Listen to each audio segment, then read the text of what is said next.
خدا کو گواہ بنا کے کہتا ہوں کہ اگر آسمان کے نیچے صدیق مومن نہیں تو پھر سوائے ہستی پہ کوئی مسلمان پیدا ہی نہیں ہوا ہے. تم گفتگو کرتے ہو. آج شرم آتی ہے. ان پڑھ جاہل ذاکر اپنے سر پر صرف کالے عمامے باندھ کر اس لیے لوگوں کے سامنے آتے ہیں کہ لوگوں کے جذبات کو انگیخ دی جائے, انہیں کچلا جائے, انہیں مسلا جائے, لوگ مشتعل ہوں, فسادات ہوں اور ان کی چاندی کھری ہو جائے. اتنی شرم کی بات میں کہتا ہوں سب سے بڑا اس ملک میں آزادی اظہار کا قائل اور دائی اپنے اسٹیج سے کہتا ہوں, ہمارے نقطۂ نظر سے ہر شخص کو اپنے مذہب کے بیان کرنے کی آزادی ہونی چاہیے, لیکن مجھ سمیت کسی شخص کو اس بات کا حق حاصل نہ ہونا چاہیے کہ وہ کسی کے اکابر کو برا کہے, ان کو گالی دے, اور صرف کسی کے اکابر ہی کیوں نہیں, ان اکابر کو اور جن کی بڑائی کو تم نہیں مانتے نہ مانو, جن کی بڑائی کو محمد نے بھی مانا, محمد کے خدا نے بھی مانا ہے. تمہارے ماننے سے کیا فرق پڑتا ہے؟ تم نہیں مانتے, نہ مانو, تم مانو گے تب بھی فرق نہیں پڑے گا, نہ مانو گے تب بھی فرق نہیں پڑے گا. تمہیں تکلیف کیا ہے؟ لڑائی کس بات کی لڑتے ہو؟ میں بتلاتا ہوں لڑائی کس بات کی لڑتے ہیں. لڑائی تذکرہ حسین کا, یاد حسین کی, ماتم حسین کا اور ذکر صدیق کا, فاروق کا. کوئی حیا کی بات کرو, کوئی شرم کی بات کرو. ہم نے ہمیشہ اس ملک میں امن و امان کی بات کی ہے, اس میں کوئی شبہ نہیں. کوئی دلیل سے بات کرنا چاہے آئے, ہم سے دلیل کے ساتھ بات کرے. صرف 4 کالے بل دے کر آدمی عالم نہیں بن جاتا. جو ساری کائنات کے شیعہ علماء کو میرا چیلنج ہے, صرف سیالکوٹ کے ملا ملانوں کو نہیں, ساری کائنات کے علماء کو میرا چیلنج, کوئی ماں کا لال آئے اور میرے ساتھ سامنے بیٹھ کے گفتگو کرے.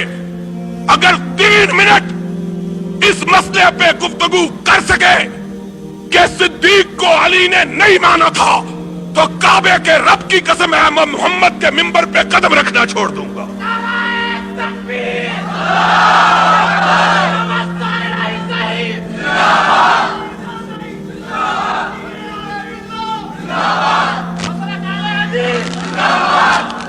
اگر کوئی چوڑا چنار نہیں مانتا, نہ مانے, اس کے ماننے سے کیا فرق پڑتا؟ تیرے ماننے سے بھی کوئی فرق نہیں, تیرے نہ ماننے سے بھی کوئی. اور جن کی بات کرتا ہے ان کے پاس آ کے چل, انہوں نے مانا, ان کی اولاد نے مانا, ان کے پوتوں نے مانا, ان کے پڑپوتوں نے مانا, اور جتنے حالات سادے تھے سب نے مانا. اور جو ان کا نہیں ہے وہ ان کو نہیں مانتا, جو ان کا نہیں ہے وہ ان کو نہیں مانتا ہے. تیرے ماننے نہ ماننے سے کیا فرق پڑتا ہے؟ تیرے چاند پہ تھوکنے سے کوئی چاند گدلا ہو جائے گا؟ اگر کوئی نکلے ہوئے سورج کو اندھا اپنی آنکھیں بند کر کے کہتا ہے نہیں نکلا ہوا, ساری کائنات کہتی ہے نکلا, کہتا ہے مجھے تو نظر نہیں آتا, اس کو کہا جائے گا جا ڈس کے اسپتال جا کے اپنی آنکھوں کا آپریشن کروا. تجھ کو نظر نہیں آتا تو سورج کا قصور نہیں ہے, تیرے نظر نہ آنے سے سورج تو نہیں چھپ جائے. عجیب بات کرتے ہیں. میں یہ کہہ رہا تھا تیرے ماننے سے میں نہیں مانتا. وہ تو کون ہے؟ میں چوڑا ہوں نا. نہ مان بھائی. تیرے نہ ماننے سے کیا ہوتا ہے؟ تیرے مان اور نہیں مانتا نہ مان. تیرے ماننے سے کیا فرق ہے؟ ہم سے کیوں لڑتا ہے؟ لڑنا ہے تو حسین کے نانے سے جا کے لڑ، جس نے اپنی زندگی میں فاروق کو اپنے مسلح پہ کھڑا کیا تھا، صدیق کو اپنے مسلح پہ کھڑا کیا. میں نے کھڑا کیا، ان سے جا کے لڑ. آج نہیں لڑتا تو قیامت کے دن لڑ کے دیکھ لینا. تیرا شمار محمد کے ساتھ لڑنے والوں میں ہوگا، ہمارا ساتھ محمد کی بات پہ گردن کے جھکانے والوں کے ساتھ ہوگا. کہتا نہیں مانتا. تو کون ہوتا ہے نہیں مانتا؟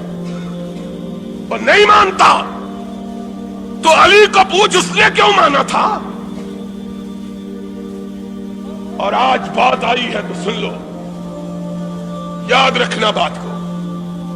اور خدا کے فضل و کرم سے علماء کو مخاطب ہو کے کہتا ہوں کہ تم نے بھی یہ بات کبھی نہ سنی ہوگی. سن لو آج بات. نبی کی سنت کے 3 طریقے ہیں اس بات کے. سنت کہتے ہیں قولی سنت کو، نبی کے قول کو، نبی کے فعل کو، نبی کی تقریر کو. ایک بات نبی نے کہی وہ سنت ہے، کر کے دکھائی وہ سنت ہے. کسی کو کرتا ہوا دیکھ کے اس کو اس پہ ثابت رکھا وہ سنت ہے. آؤ اور میں تمہیں بتلاؤں. اور نبی نے ابو بکر کی امامت کو 3 سنتوں سے ثابت کیا ہے.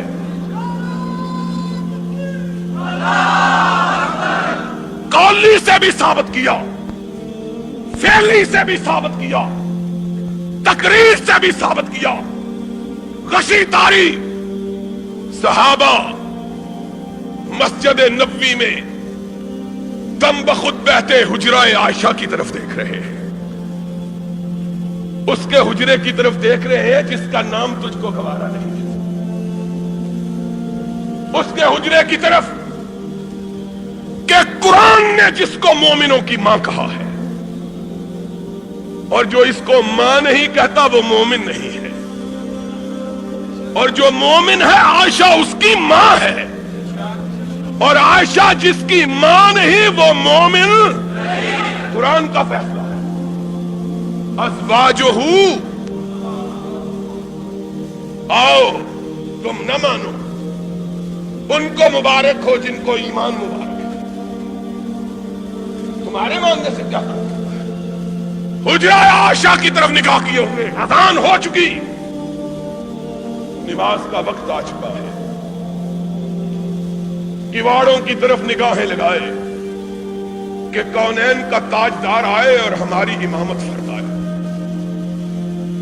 وقت بیتتا چلا جا رہا ہے. بلال با چشم نم اٹھے،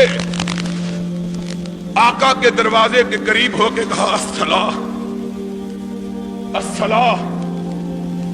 نماز. اندر سے کوئی آواز نہیں آتی.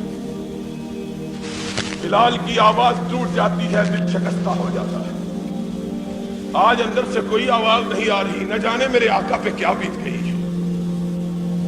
صحابہ منتظر، آہیں کراہوں میں اور سسکیاں چیخوں میں تبدیل ہونے لگی. اللہ، آج کیا وجہ ہے کہ کونین کا تاجدار ہماری امامت کے لیے نہیں آ رہا؟ سرور کائنات بیماری کے عالم میں اپنے بستر پہ تشریف فرما. امہات المومنین گرد میں بیٹھی ہیں. آقا نے آنکھ کھولی. آقا، صحابہ آپ کی آمد کے منتظر، اور بلال کئی دفعہ آواز دے چکا، صدا دے چکا ہے الصلاۃ. نگاہ اٹھائی، فرمایا مروا ابا بکر فلیصلی بالناس. جاؤ اور فیصلہ آج اسی بات پہ کر لو. کب کہا؟ کس کو کہا؟ اور کیا کہا؟ بنو ہاشم کے لوگ موجود ہیں، اپنے داماد موجود ہیں، اپنے چچا کے بیٹے موجود ہیں، عقیل موجود ہے، علی موجود ہے، ابن عباس موجود ہے، فضیل موجود ہے، اور تو اور رسول کا باپ موجود ہے، وہ باپ جس کے متعلق آقا کائنات نے کہا تھا ان عباس امی سن وہ ابھی، عباس میرا چچا ہی نہیں محمد کا باپ بھی ہے۔ اور وہ عباس